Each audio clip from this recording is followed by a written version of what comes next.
Good evening, everybody. Welcome to another Wellness Wednesday session.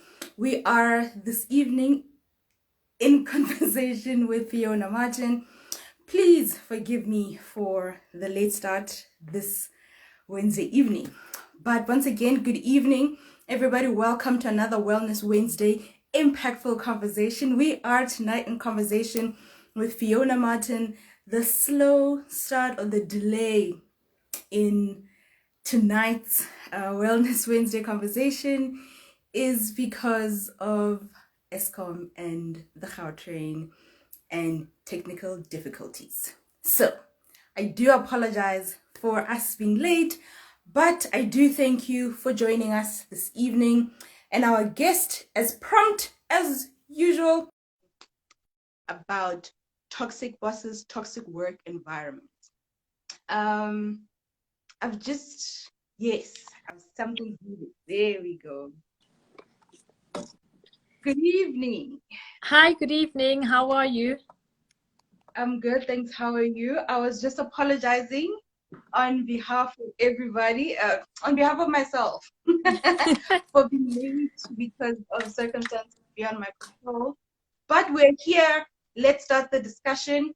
I just want to start with, firstly, who you are, what you're about, and what you do, for those who might not have seen or come into contact with your work, and then we'll go straight into the real reason we're here.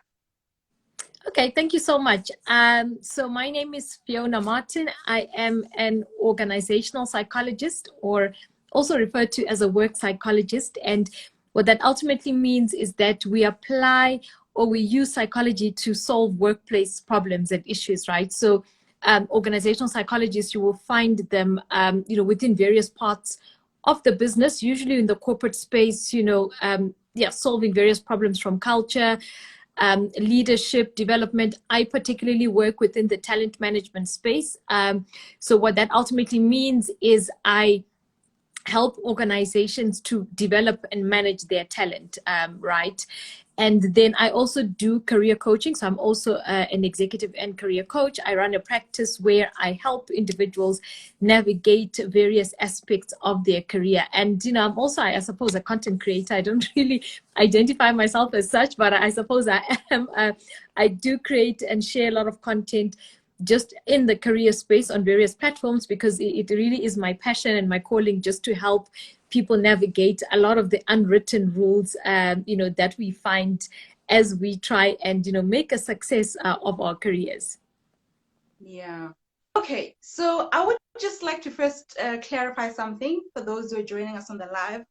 A few weeks ago, I think last month, so to be around 4 6 weeks back, we had Bongiwe, the HR specialist, on the platform, and she dealt with the technicalities of a toxic work environment and dealing with a toxic boss.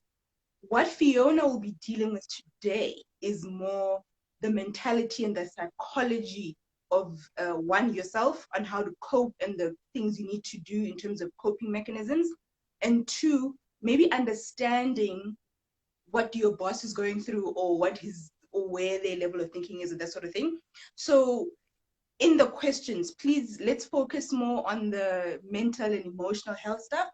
If you need to understand what processes you need to take in order to report to your toxic boss, or even just to leave, what processes you need to go through when you go to the CCMA and those sort of things, we do have that replay of the live with Bongiwe, the HR specialist, on our platform. If you can't see it here, we do have a copy of it on our YouTube page. Now that we've gotten the ground rules out, I think we need to start with, for example, I'm going to go with a personal story because we spoke about how we ended up here. And I want to talk about the fact that for me, my situation was more of a toxic situation. And there were people within the group that felt targeted. And I must admit, I wasn't necessarily part of the targeting. How do I identify with the fact that my boss is toxic if I'm not necessarily in the forefront of his toxic or her toxic behavior? Yeah, so that's a really good question, because in many instances when we talk about toxic environments, right, we look at the victim and we look at the perpetrator, which is the boss, or sometimes it could be a colleague. In many instances it's the boss. But however, even if you're not the target or you're not the victim in that instance, here are some signs that the boss that you're working with is potentially toxic. So first of all, and a lot of harmful behavior. So by harmful behavior, it's things like yelling, shouting, demeaning, undermining, insulting, swearing. So really anything that, undignifies another person, right, through their treatment. Also, a lot of toxic leaders are very self-serving. So they very seldom do anything that does not benefit them. In fact, their own priorities is ultimately what they only focus on, right? So you'll find that anything they focus on, whether it's a task, whether it's a relationship, it really is about what benefits them. And they often put personal gain at the expense of the team as a whole, right? They also very seldom develop people. They do develop, though, or I guess they reward. It's not even develop, what I like to call minions, or it's what we call conformers. Right. So yes, they are what we call passive observers. So these are people who are not victims. They're not part of the inner toxic clique, but they're observing all these things that are happening. Right. And it's usually a case of, not my business. But however, you do have others who are not merely bystanders, but they're also conformers, which means they're part of a toxic clique and they do activities usually sent or endorsed or encouraged by the toxic boss, where they inflict harm on, harm on other people. So, so that's how, and also it could be an instance where the way that toxic bosses often pick their victim, right? They usually have one or two targets, or sometimes they're just generally toxic, but they usually have like a main target, right? Who is the victim of this? So it's often either someone they feel threatened by, right? So it's not actually only someone that they see as weak. So it's either someone they feel threatened by. It could also be someone that they feel does not have a lot of influence or relationships, right? So maybe you're the only female in the team, you're the only Black person in the team, etc. So someone who is unlikely to have strong networks, maybe also because they're underrepresented. So there are various reasons, or sometimes you're just in the wrong places at the wrong time, right? I shared, I think the other day, that toxic bosses are repeat offenders. So often when one victim leaves, they find another victim. So to your point, you might find that, hey, it's none of my business, I'm not the target now, but if one of their targets leaves, they find another one, right? And it might very well be you. And often toxic bosses, especially if it's their personality, they're seldom not going to do anything for you unless, one, you become part of their toxic clique. So they don't have healthy interpersonal relationships. They don't, usually they're narcissistic, they're self-centered, and every relationship that they have has to serve them. And you also have to conform to their ways for you to actually be rewarded by them. So that's some of the implications, although you are just a passive observer in that instance, you could very well be a victim, because there's nothing that stops them from giving you the treatment that they are giving another person. Okay, so now we've identified that, okay, I'm not necessarily part of the clique that he or she's going after, but I'm empathizing or sympathizing with those who are part of it because of we're friends or whatever the case may be.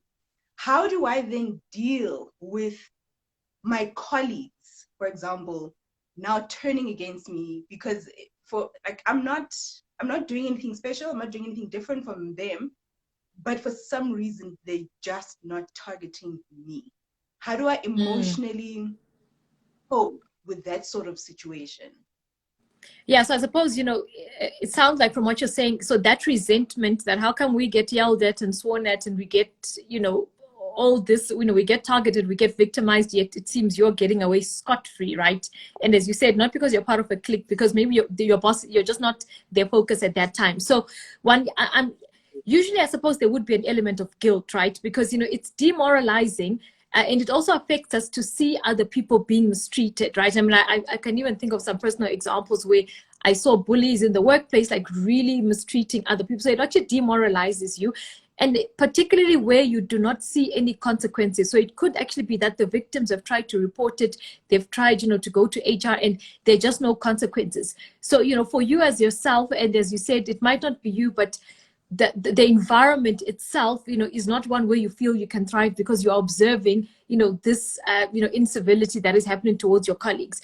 And then, as you said, in terms of support, so of course, what often is the tricky part, and I think realistically people are self-preserving. So it might be a case where, because you're passive, your colleagues might feel like, well, why are you not speaking up? Or maybe it's a case where they want to go report to HR and they need you to endorse the fact that, yes, you were in that meeting when they were yelled at, when they were sworn at, etc. Right? And I know there are situations where you go and you ask people, and people, they don't want to get involved, right? So there's that resentment, but wait a minute, you've been there a couple of instances. I'm asking you to maybe put forward a statement. And as I said, I get the resentment from the victims, but at the same time, as individuals, you think, well, if I now go and put a statement, if I'm now a witness, etc., what is that going to mean for me, right? So there's a self-preservation. There's also a need to want to help, and especially where you evaluate that, actually, I don't think this is going to go anywhere. It's different if we all put our voices together, right? And then we feel that, okay, HR is going to take care of it. The person will get fired. They're going to get disciplined. They're going to tone back. They're going to behave as they should as a leader. But if you actually determine that, well, I haven't really observed any consequences happening prior, I don't want to put, myself in the middle of all of that, right? Yeah. So it does indeed put you within a tricky situation. So I think the best thing that you can do is probably provide moral support. That's, of course, if the individuals do accept your moral support, right? So this is being a listening ear. This is advising, this is guiding. And, because, as you mentioned, you don't have any influence with the toxic boss yourself. So it's unlikely, let's say you were part of the inner circle, maybe you could have some influence. But if you don't have any influence with the boss, I think that moral support is probably what you can do. And of course, just, validating what, so if they say, look, I feel disrespected the way that they shouted at me. And if you also observe that, yeah, that was actually, so I think validating and providing the moral support, because that social support, yes, might not, get the boss fired, but I think that it just helps morally. So we actually find that within toxic environments, finding a support structure, even if it's a moral one, right? If, let's say, if you cannot get the formal structure such as HR, ER, etc., does help alleviate or at least manage some of the stress associated with toxic workplaces. Then I think one of the questions, she asked it twice, so I don't know whether you're okay with doing it now. No, that's fine. That's fine. Yeah. Okay, so Ayana or Ariane DR, please forgive me if I mispronounce your handle, says, I resigned from my previous job because of a toxic boss, but I realized I actually made a mistake and I want to go back to that workplace. What should I do? Firstly, before we even handle her going back, leaving because of a specific situation, is it healthy to then turn around a few months later and say, well, maybe I made a mistake? Is that not inviting, I don't know what the term is, when you go back, inviting more punishment, going back to a place that you initially thought was bad? Because I think maybe the other question I needed to clarify is, the person who was there, who you considered toxic, is he or she still there? And if not, is that the reason they're going back? So let's maybe tackle whether or not it's okay to go back to a place you once considered toxic. Yeah, look, that's a very good question. And I'm also curious. I mean, of course, we don't have the opportunity here, but I'm curious to I think, understand why they feel it was a mistake. Do they feel that they left too soon? They could have done more. Maybe there were avenues they didn't explore to kind of, alleviate the situation. Or is it the case where maybe they left and they felt like, okay, actually, maybe, I overreacted and, this situation was not intolerable after all, right? Maybe it was just a bad day that I felt like, okay, I'm done with this. So it will depend in terms of what is deemed a mistake, right? Because, when it comes to should I leave, should I not leave, that can only be decided by you. There isn't a benchmark to say, I mean, of course, unless your life is explicitly at risk, right? But one, remember, we've got all different levels of resilience. We've all got different levels of tolerance. We've got different values. So there are some instances where someone is in a particular situation, I'm like, I wouldn't survive. Like, I know myself based on my values, the way that I am, the way that I like to operate, the environments that I thrive in, I wouldn't last 2 minutes there, right? But other people have different focuses, different values, different levels of resilience, different levels of sensitivity, right? So in that case, I might endure for a year, right, the same environment that someone for 3 months, like they're just like losing it, right? And that's okay. So that definition can only be defined by you, right? So what I usually do with clients is just to unpack, because sometimes maybe they need to understand, like, did I leave too soon, right? And when you go through a process, you realize that, well, at that particular time, it was the best decision, right? And I think for me, to liberate ourselves from feeling like they are wrong or right decisions, I'm always like, there isn't such a thing as rest. This was right, this was wrong. It was what was more appropriate or less appropriate, right? So I like to think of it in terms of it's a scale. So if, let's say, at that time, your mental health was being impacted, you were not sleeping, you were now on medication, you were getting physically ill, etc., right?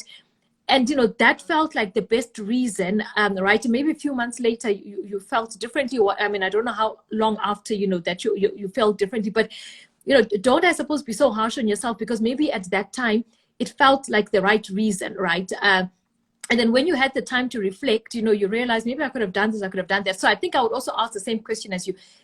Okay, so first of all, how did you leave? Did you leave with good relations? Because in some instances, we can leave toxic environments, but we don't necessarily explicitly say why we left. So sometimes, you leave on a good note, you don't want any drama, you don't want to break the relationship because maybe you like the company, you like other people, it's just your boss that you don't like, right? So if you left where there wasn't any, where maybe the boss was not even aware that it was them, right? Or, because usually toxic bosses don't have the maturity to actually get the feedback. But where you leave and maybe you give very strong feedback, of course, that toxic boss in many instances takes it very personally, right? And is unlikely to reflect. So one, how did you leave? And if it's a case where you feel that you can go back and not be victimized, right? Well, I mean, I guess not even, I don't, in my view, if you left maybe a very bad, let's say, exit interview and it got back to the toxic boss, they're unlikely to take you back if that's the department you want to go into, right?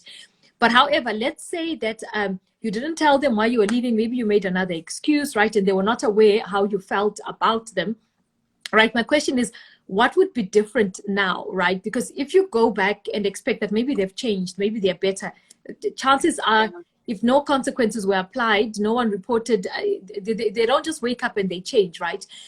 But if, let's say, there is something different about you, right? So let's say the boss, we cannot control what other people do, but maybe you say, look, I've got better coping mechanisms. I now know how to be more assertive. I feel my emotional intelligence, my stress management, etc. If there's something that you feel you're going to do differently, because if you're going back with the same resources, and I say mental resources, the same person that you were, with the same boss, chances are nothing's going to change unless someone is explicitly said, they're not there. Unless you're also maybe going back into another department or under a different boss, right? Then you can do that. But in the instance, let's say, I mean, of course, I mean, we're sort of hypothesizing the different scenarios, but let's say, I mean, whatever the situation is, you want to go back. I think in terms of, you need to evaluate what caused you to leave, what caused you stress. If you're going back and nothing has changed, are you going to, is there something that's going to be different that will help you to cope better? Or will you end up, with the same stress, with the same, whatever it is that caused you to leave, right? A few months down the line, right? Are you going to do something differently? Do you have better social support networks, etc.? So that's what you need to ask and evaluate for yourself, especially if you're going to go back into the same environment, right? And what I would do, so I mean, I guess in terms of reaching out, right, to whatever the situation is, if you left on a good note or on a decent note, it's actually not uncommon for people to go back to companies that they've worked for. We call it boomerang employees. Of course, it's usually not under toxic conditions. Sometimes you leave a job and then it doesn't work out where you are. And you're like, actually, so it usually is not strange. So in that regard, you can reach out and say, hey, I know I left. I mean, I don't know if you went to another job. And you can say, actually, I'm back on the market. And, I always, felt that, the door would, I would want to keep the door open to come back if there's an opportunity, right? So that's how you'd have the conversation. But I think more importantly, think about the things that I've mentioned if you're going back, especially to the same manager. If the manager is gone, right, that's wonderful. Then you can reach out to HR or maybe to whichever department that you're going to work in and actually just mention to say, look, I would actually love to come back, you know. And there's nothing wrong in saying that I went and tried something and it didn't work out. As I said, it is what it is. I don't think it's any, you know, it's any, and especially if you were a good employee, you know, most companies, you know, should there be a vacancy or an opportunity, would then take you back. Yeah. Okay. So that was a bit tricky because, yeah, I tried that going back, and I realized I should have just left for good.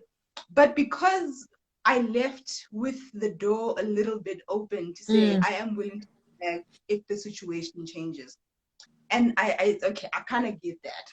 So now, social work, social work with Spiwe just said, where do we draw the line as an intern between what you're actually supposed to do and abuse, especially because, especially as a young person, because you often painted as if we give up easily, sorry, are lazy or don't have tough skin. So this is where I think we need to sort of speak about something you touched on earlier, resilience, personal resilience. Because even as an intern, I think there are clear, defined boundaries when you come in as an intern, but there are certain things I wouldn't necessarily stand or handle because of who I am. So then how do we get to that space where I'm not, are you okay, Phiona? No, I'm just moving my ring light, yeah. Okay, so we're talking about like setting healthy boundaries at work, even from just internship level. How do we do that in a way that still says, I'm here for the job, I want to do the job, but I refuse for you to call me at 5 after working hours because you don't pay me for that? How do we do that emotionally healthy way? I think that's the best way to ask. Yeah, look, and that's a really good question. And I think also, unfortunately, you know, interns, I suppose, are, you know, I guess are well positioned to be abused, right? Because usually you're the most junior person. You also don't have, you know, social capital, right? You don't have influence, etc., etc. And on top of that, you're trying to impress. So as an intern, you're probably there on a contract, you know, which will end in 6 months, in 1 year, and you know, you want to become permanent. So you want to feel like you want to do everything to make that job work. But however, that doesn't mean that you should be abused, because there are people then who extend, you know, the use of interns, making you work crazy hours, right? Sometimes, I mean, I've even seen instances where interns are being given work of like full-time, you know, fully fledged professionals without any support, right? It's like, well, here's an intern, here's, you know, a project, and you're like, wait a minute, but this is not even intern level work. It's okay if you want to stretch someone, but you have to support them. But sometimes it's the case they are short-staffed.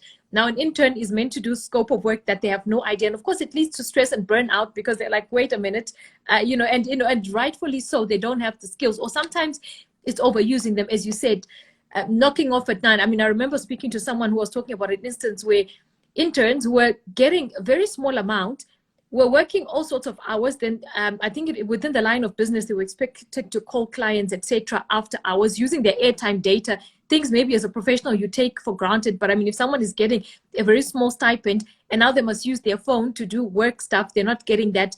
Then on top of that, they're knocking all sorts of hours, which means, of course, there's no public transport. Then you're not getting paid money that, so all those type of things. So I saw someone talk about boundaries. So boundaries are very important, right? Boundaries, even as an intern, remember, boundaries are not only, you know, for people who are senior and now have got influence. No, they start as early as possibly can be, right? And if you find that you are being overstretched, because I know there's a balance of, well, what if I raise it and it looks like I'm not committed? What if I raise it and they say, oh, but this intern is always complaining about late hours, about using their data and their airtime, etc., right? So for me, it's about learning to have the conversation, because at some point the scale will tip where the benefits of that being in that place now start getting outweighed by, so it's like the pros and the cons, right? It has to balance. So I can push and make things work if the pros are going to outweigh the cons, right? But however, if I find out that I'm making more sacrifices than I'm getting benefits, I'm being abused, I'm not being appreciated, I'm not being supported, right? then chances are you're probably going to burn out, have anxiety, and it's not a place where you could thrive. And I know that in many instances, we are desperate and we do need the income. So conversations or boundaries, here's what they sound or they look like, right? So let's say someone, is calling you all sorts of hours, is giving you work, is being unreasonable, etc., right? It's having the conversation, but you do it in a delicate manner where, of course, you don't want to, although look, people should understand that, working after hours, maybe I'm telling you I'm going to a wedding this weekend, and then, you keep sending me messages or calling me and giving me assignments, right? So in that regard is to have the conversation. And in the conversation, you're going to demonstrate in terms, so let's say you, as an intern, everyone is giving you work and now you're overwhelmed, right? Because, nobody's checking to see what you are doing.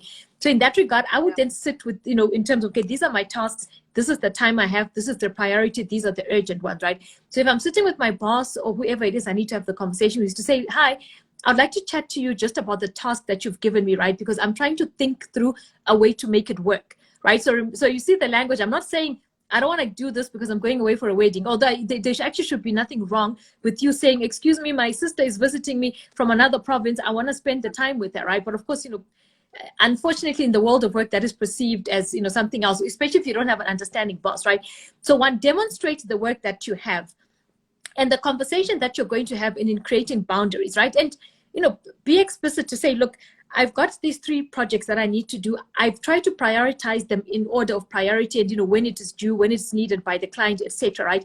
And you'll say, I'm struggling to find time for all of them. So I wanted to chat to you, about your deadline. So maybe your deadline, so as I said, I usually, if you've been given work by a couple of people, I'll maybe find the deadline that is less urgent, or maybe one which I feel that can be more flexible. So in the conversation, I'm not saying, I'm sorry, I can't do this to you. I'm telling you that I've got these 3 tasks. These 2 are needed tomorrow by the client. And unfortunately, I don't have the capacity to do it, and also, I also talk about the quality of the work, right? So yes, it is about me, and in terms of, also being overburdened, but a good thing to say is that with all this work, with the time that I have, I fear that I'm not going to give it the attention or produce the quality, right? Because, in 6 hours, I'm expected to do all these things, right? And what you're going to do is you're not going to say, I don't want to do it. You come back with a solution to say, can we then move the deadline, right? And also remember, you're demonstrating to them your line of thinking. So you're not just coming to say, I'm overwhelmed. Okay, where are you overwhelmed? Because they think, oh, what do you do? You're the intern, right?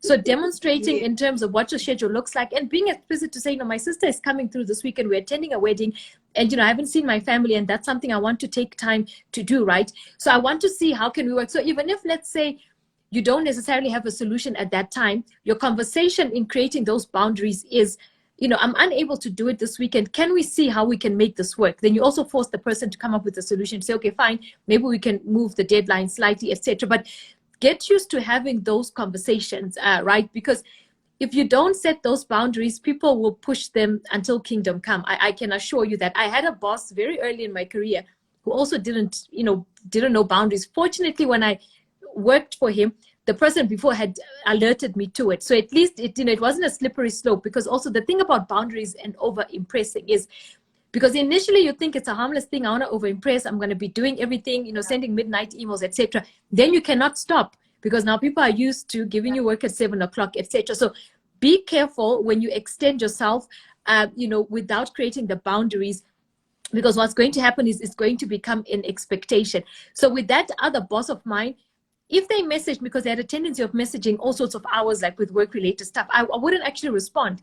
And in the morning, I would come in and say, oh, I saw your message as I was coming in this morning, because I usually don't check my phone before 6 o'clock. Or actually, I put my phone on Do Not Disturb after 8, right? And being explicit. So I'm actually telling them that this is my schedule. When I get home, it's my kids, it's my etc., right? And, it might seem like, oh, what if it sounds like this, etc., right? But as I said, when the trade-off is you create the boundaries, but at the same time you say, okay, can we then find a solution for how I can still do this for you, but it's not going to be possible today because of other things, right? So it's just about finding creative ways to do it, but have the conversations. Like, one thing I can assure you, if you do not learn to have difficult conversations early in your career, it's not something you need to do as a manager. It's something you have to do as early as possible. And remember, if you think that, well, I can't do it because it's uncomfortable, what if they don't like? And also another thing is likability. We feel that having uncomfortable conversations is going to make us less likable, and we don't want someone to think that we don't want to help them. But at the end of the day, the consequence is you resent yourself, right? You resent yourself because you were not able to speak up. You resent yourself because you could have gone to have the conversation and had the deadline moved, right? Or at least tried. So let's say even if the answer was no, you know that you are not the one that stopped yourself, right? It was a matter where the boss was unreasonable or whatever. So learn to have them and have them uncomfortable. They don't necessarily get easier, right? So don't wait to feel comfortable and say, okay, now I'm ready. Actually start with the small things. Start with the small boundaries, right? Someone sending you a text after hours and saying, hey, saw your message, I'll respond. I'm actually going out with my family now for dinner, and I'm sitting out with my kids' homework. So start with the small things, and then it will help you to build the confidence for like those much bigger conversations. But it must be a daily practice. So I think a challenge I would give to any of you that maybe are struggling with creating boundaries is challenge yourself that, you know, within the rest of this week, or again, within the rest of this week, it's Wednesday today, right? Find something which has been bugging you, or someone that you feel has been extending boundaries, whether it's sometimes it's colleagues, sometimes it's peers, sometimes it's even family members, right? It doesn't have to be work related, right? And practice how you are going to have that conversation with them, whether it's over WhatsApp, it's over call, etc. And challenge yourself to say, by the end of this week, I'm going to speak, you know, to that neighbor that always comes and knocks on my door when I'm trying to work from home, etc. Right? And just say, hey, I work from home, etc. Whatever the case might be. But if you don't learn to practice it, then when the instance comes, you're not prepared, you're not ready. So find something, because, and I can assure you there's a boundary or the other that you can practice on, you know, even as early as this week. Okay, so I want to sort of close off our conversation with, what are the 3 main things we need to look out for personally to know that I'm not coping in this work environment? What are the things I need to look for within me that has to be like, I either need to move from this department or I need to take the necessary steps to find another job? Okay, so one, I think the first thing that I would do, right, is when you get in those situations, and I think maybe speaking to the example or the individual that commented earlier, right, sometimes being in those situations forces us to find resources, right, or to practice skills that we did not have. So having assertive conversations, finding out how to empower ourselves, etc., right? So I think the first thing when you're faced with the situation and you feel like I don't have the capacity to cope, one of the questions you might want to ask yourself is actually, what can I do, right? Is there a skill that I need to learn, right? Is there a process that I need to learn to better manage this situation? I never had to practice, let's say, assertiveness skills. I never had to address a bully before, but perhaps this is actually the time where I need to learn those, right? And get a mentor, let's say, if you need to.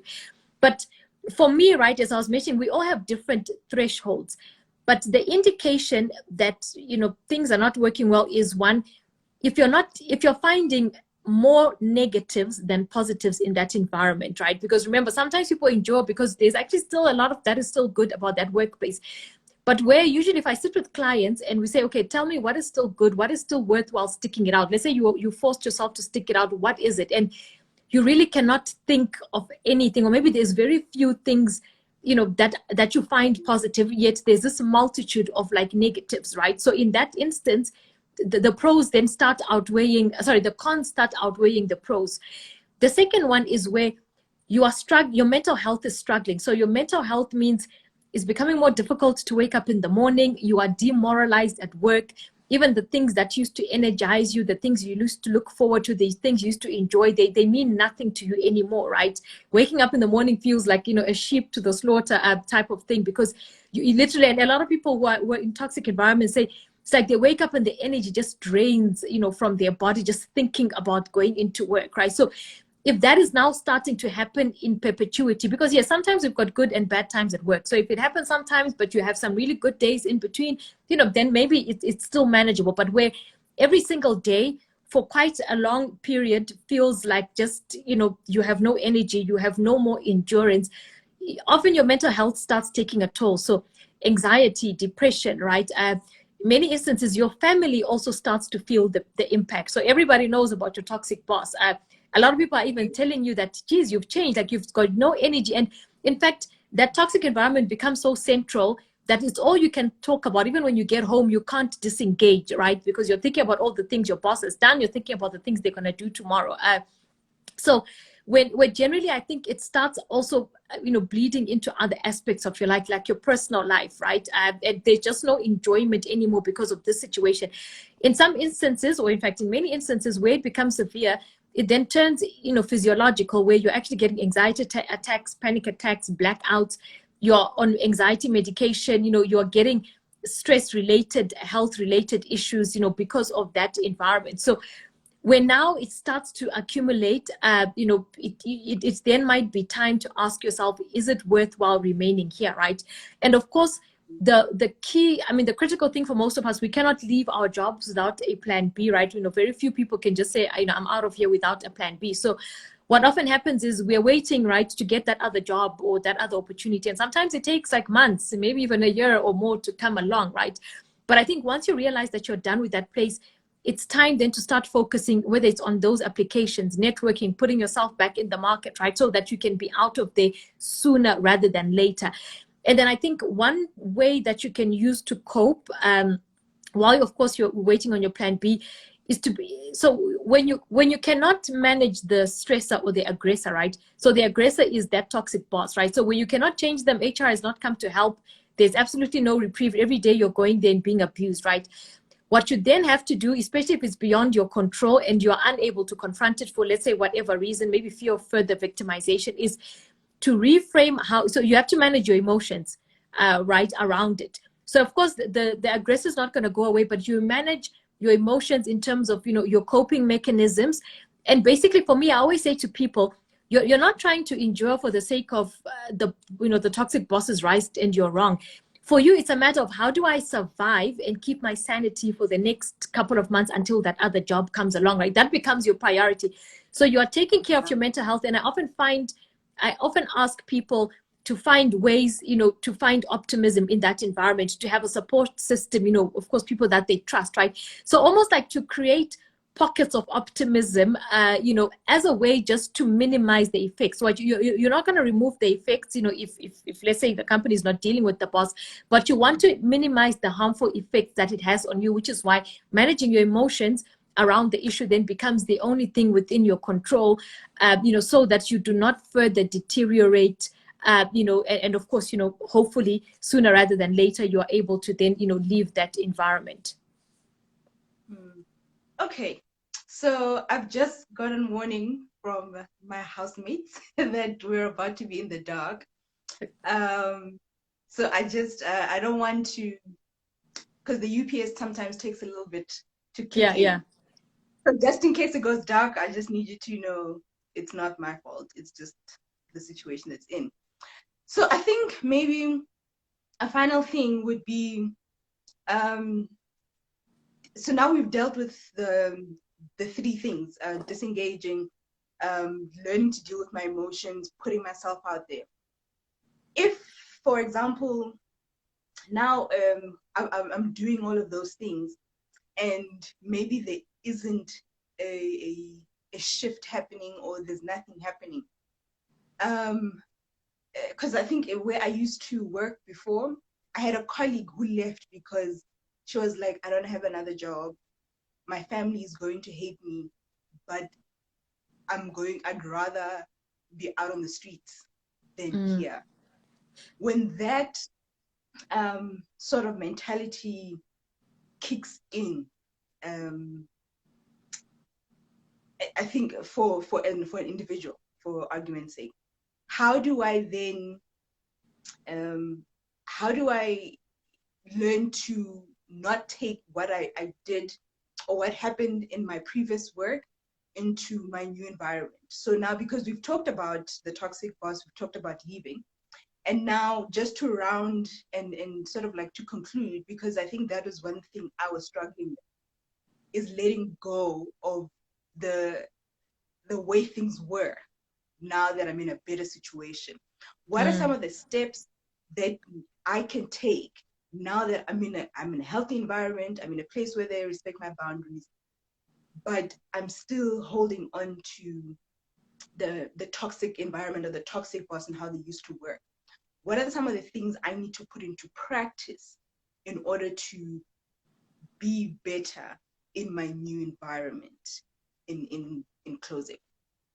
Thanks. Yeah. So I would really strongly encourage, especially if you were in that environment for prolonged periods, for you to take time to heal. So let's say you jump into another job, that's fine.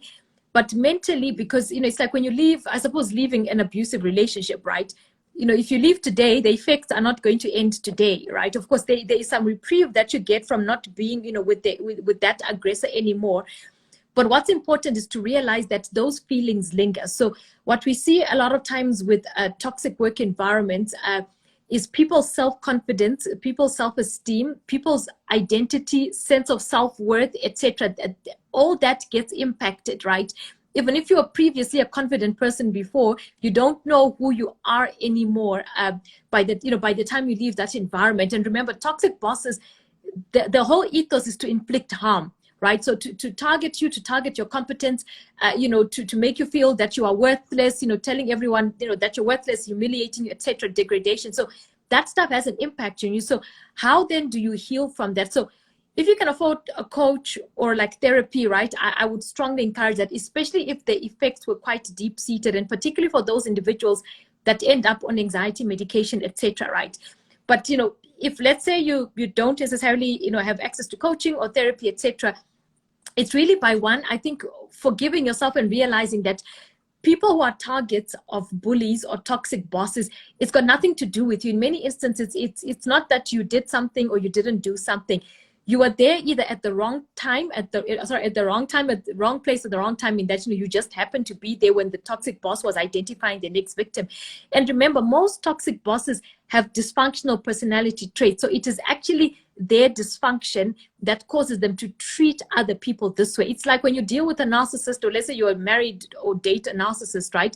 They're not treating you that way because you are worthless. It is because they are incapable of having healthy interpersonal relationships. So remember, you're not targeted because of anything that was wrong with you. And I think, just giving yourself the forgiveness. And yes, it doesn't hurt any less because, of course, you felt the effects of that individual's, actions towards you. But one, it didn't have anything to do with you or your competence. And the second thing that I'll also encourage you to do is, almost do an evaluation of I got into this environment. I don't know if, I think Nyeleti, okay, you kind of like froze for a bit. So one, I think for me, it's, okay, you froze there, but now I think you're back now.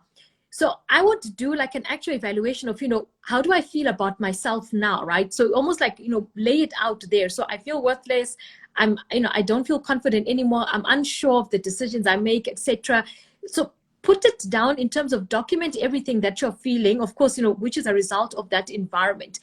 And I also usually encourage people to go back to, who were you, right? Try and remember, that Phiona before you encountered this toxic workplace. And you often hear people describe themselves as, I was competent. Clients used to give me great feedback, I was confident, etc., right?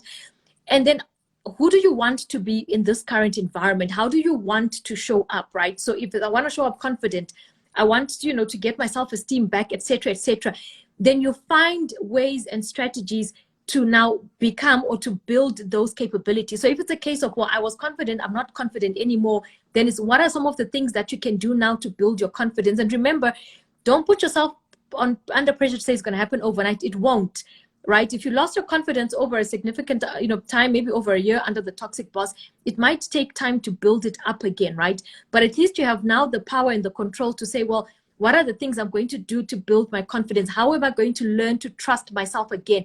And also, what are those things that I was told by that boss that I need to unlearn, right? That I need to have, so if they said, well, you're never going to make it anyway, you're not management material, whatever it is, right? Let's interrogate that. In fact, how do you feel? Do you think that was correct? And also on top of that, where was it coming from, right? Because, usually people will say, well, but, they told me that I was this, I was that, etc. And they also, you start to believe it, right? Which, of course, is understandable. So it's really about looking at, well, actually, let us challenge that, right? And remember, toxic bosses in many instances, because they have harmful intent, I usually say to people, if your boss, generally has good intentions towards you and they say, look, you're not ready to be a manager right now, a good boss will often tell you what you need to do, right? Where you have the shortcomings. But very often toxic bosses don't have any basis for what they say. So they'll say, oh, you're incompetent. And you say, okay, give me a little bit more feedback. What should I be doing? And you're just going to hear like a lot of like vagueness, right? So for me, it's actually to challenge them to say, well, look, Yeah. tell me in terms of, did they actually bring evidence that you were incompetent, right? And interrogate, because I think, when people start to see that, then it helps them, one, to almost like devalue, right, that information. But of course, more importantly, as I said, define yourself and how you want to show up in the new environment. And you find ways to intentionally do that, right? So by intentionally means it's not just going to happen, by happenstance. I often ask them to document, set yourself 3 targets, right? Around your personal identity, your confidence, your self-esteem that you want to achieve, right? If let's say you've now lost, you don't contribute in meetings anymore because you don't trust yourself.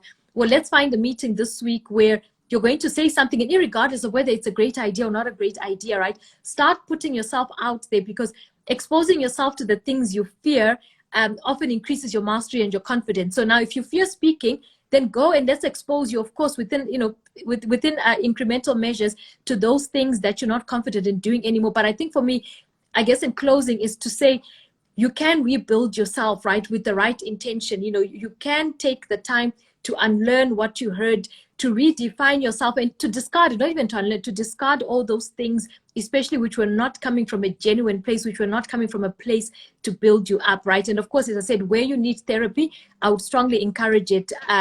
But ultimately, we have the power, we have the control, because I know toxic bosses, really make us feel like they give us a sense of helplessness, like we cannot do anything about it. But I think, that sense of empowerment helps us to know that, we can thrive again, especially under a new, healthier environment. Yeah. That's something I didn't think of, because I think a lot of the times you focus on our toxic boss now and our toxic environment now, and we forget that once we leave, life continues, but we still stay stuck in a specific season or a specific moment because we haven't figured out how to move on into a new season. So because the sirens in the home are just like, hey, can you just stop? So I'm gonna end it here, because ESCOM really is about to load shed us. But thank you so much for joining us tonight. Thank you for everybody who joined us on the live. Thank you for the questions. Thank you for unpacking certain situations and unpacking, I think, also our understanding of passive observers, because I think a lot of the times we neglect that fact because we're assuming our boss likes us and all the other stuff. But I think more than anything, I'm more appreciative of the last piece of advice you spoke of how we move and what the things we need to do, how we need to rebuild our self-esteem to a point that it was before we were in the toxic environment. So I think that more than anything is going to help our fellow #BossGirl followers. But for tonight, thank you for accepting my delayed start. Thank you for having this conversation with us. And thank you, the followers who joined us on this live, who were engaging and who posted questions for the things that are, unfortunately, we couldn't answer on the live because of how fast things were going.